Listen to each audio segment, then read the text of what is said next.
కోపం వచ్చినా అరుచుకున్నా అవి మాట్లాడుకుంటే సర్దుకుంటే. అంత కక్ష అంత కోపం ఎందుకు అసలు? అంత అసూయ ఎందుకు? నీ ఇంట్లో వాళ్ళు నీ వాళ్లే కదా. పోల్నే కొంచెం ఎక్కువ తిన్నారేమో, పోల్నే వాళ్ళు ఎక్కువ సంపాదించుకుంటున్నారేమో, లేకపోతే మనకు కొంచెం ఎక్కువ ఇచ్చారేమో, ఏమైతుంది? కొంచెమే కదా, ఏంటి నీకు అంత కోపం? అంత కక్షగా పెట్టుకోవడానికి ఇవన్నీ లోపల పెట్టుకుంటే నీకు క్యాన్సరే వచ్చేది.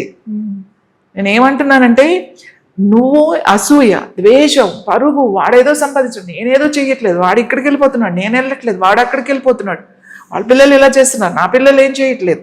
సో అసలు అన్సాటిస్ఫాక్షన్ అనమాట. తృప్తి లేదు, ఏం చేసినా తృప్తి లేదు.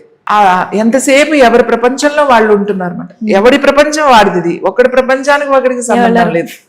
ఒకే ఇంట్లో ఉంటున్నాం, ఉన్నా కూడా మనకి లేదు. అది కారణం ఏంటి అంటే మనమే, మన ఆలోచనలో మార్పు రావాలి. ఎందుకు పరిగెడుతున్నావు? ఇప్పుడు లేదు, వాడుకుంది, ఉండని, వాడు హ్యాపీగా ఉన్నాడు కదా, నువ్వు నీకున్న దాంట్లో నువ్వు హ్యాపీగా ఉండు. ఇది అందరికీ వర్తిస్తుంది, పిల్లలకి, పెద్దవాళ్ళకి, అందరూ కూడా కూర్చుని మాట్లాడుకోవాలి. మనకి ఇది ఉంది, ఇంత ఉంది, ఇంత ప్లానింగ్ ఉంది, ఇట్లా మాట్లాడుకోవాలి. సో పిల్లలకి నేర్పించాలి చిన్నప్పటి నుంచి.